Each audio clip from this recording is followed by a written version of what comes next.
இருக்கார் என்னுடைய அன்பு சகோதரர் நாஞ்சில் சம்பத் அவர்கள். அவெல்லாம் எவ்வளவு இந்த மக்களுக்கு அவர்கள் எதிர்நோக்கி உள்ள சிக்கல்களினுடைய ஆழத்தை புரிய வைக்க வேண்டும் என்பதற்காக தமிழை போர்வாளாக பயன்படுத்தியவர் தான் நாஞ்சில் சம்பத். அது யார் கையில் அந்த வாள் கிடைச்சாலும் அது பயன்படுத்துறவங்க சரியா இருந்தான்னா சரியா இருக்கும், அவ்வளவுதான். இல்ல அதுக்கு அந்த வாளை குறை சொல்லி பிரயோஜனம் இல்லை. எந்த ஒரு வாடும் ஆப்பர்ச்சுனிட்டியை தேடி அலையறது இல்லை, அது பாட்டுக்கு அந்த இடத்துல தான் இருக்கும். நாம தான் எடுத்து பயன்படுத்தணும். இப்போ எனக்கு பின்னாடி பேச இருப்பாருன்னு நினைக்கிறேன், பாருங்க அவருடைய பேச்சுல அதுதான் துடிக்கும். அது ஒரு ஏக்கம் எப்போதும் இருக்கும். அப்படித்தான் அப்படியே ஒரு சத்தியம் வந்து நல்லா சொன்னார் அவரு, டைட்டில் முழுகுது உங்களுக்கு ஒரு ஆப்பர்ச்சுனிட்டி இருக்கு.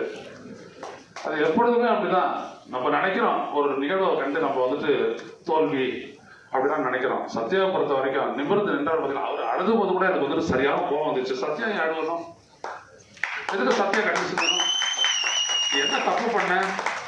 உனக்காக வாதில என்னை போன்ற பத்திரிகையாளர்கள் ராஜநம்பி போன்ற சரியா ஊடகத்துறையில ஊழியர்கள் இருக்கிறாங்க, இன்னும் அது இருக்காரு. அவங்கள இருக்கும் போது நீங்க எதுக்கு இங்க கண்ணீர் சிந்துறீங்க? நமக்கான வாய்ப்பு என்பது நமது செயல் நமக்கு ஏற்படுத்தி தருவதுதான் நமக்கான வாய்ப்பு. இப்ப இவ்வளவு பேர் இருக்கிறது சத்யாவை தூக்கி வெளியில போடாத தெரிஞ்சிருக்குமா? எவ்வளவு பேர் போன்ன்றீங்க. சத்யாவுக்காக நான் பேசுற உடனே ஆதரிச்சு 10 போனு, எதிர்த்து 6 போனு. ஏன்னா 6 போனு என்ன யாரு எல்லாம் தெரியும். உட்காந்து கதை கேட்கிற மாதிரி நல்லா கேட்பேன் நான். அப்படியே கேட்டுட்டு ஒரு கட்டத்தில் சொல்லுவேன், சரி இதுதான் இவ்வளவுதான் முடிவா இல்லை இருக்கா அப்படின்னு கேட்பேன். ஏன்னா இல்லை எனக்கு இருக்குது சேதி, அதெல்லாம் சொன்னா ரொம்ப கஷ்டமா இருக்கும், அதனால வச்சிடலாமான்னு. அவ்வளவுதான் வச்சிடலாம். டார்கெட்டடா வராங்க அப்படியே. அதாவது அவருக்காக நீ பேசுறிய, அவருக்காக நீ பேசுறிய, உங்களுக்கு தெரியுமா உங்களுக்கு தெரியுமா? அதனால தெரிஞ்சுக்க வேண்டிய அவசியம் இல்லை. ஒரு பொது நிலையில மக்களுக்காக தொண்டு செய்யக்கூடியவனுடைய ஒரு செயல் நிலைப்பாடு என்னவா இருக்கும் அப்படின்றதுக்கு நான் இன்னைக்கு வந்து உட்காந்து அனலைஸ் பண்ண வேண்டியது இல்லை.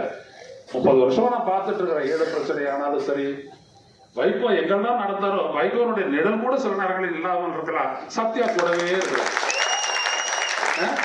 அப்படியாப்பட்ட ஒரு மனிதர் வந்துட்டு நிராகரிக்கிறார் அப்படின்னா பாச கண்ணம் மறைச்சிருச்சு, வேற ஒண்ணு. ஆமா அதுதான் நான் சொன்னேன். நான் இருந்த கட்சியில் நான் சொன்னேன், படத்துக்காக வந்துட்டு ஒரு 20 பணக்காரங்களுடைய லிஸ்ட் எல்லாம் போட்டு ஒரு 1/2 மணி நேரம் கூட்டெல்லாம் போட்டாங்க.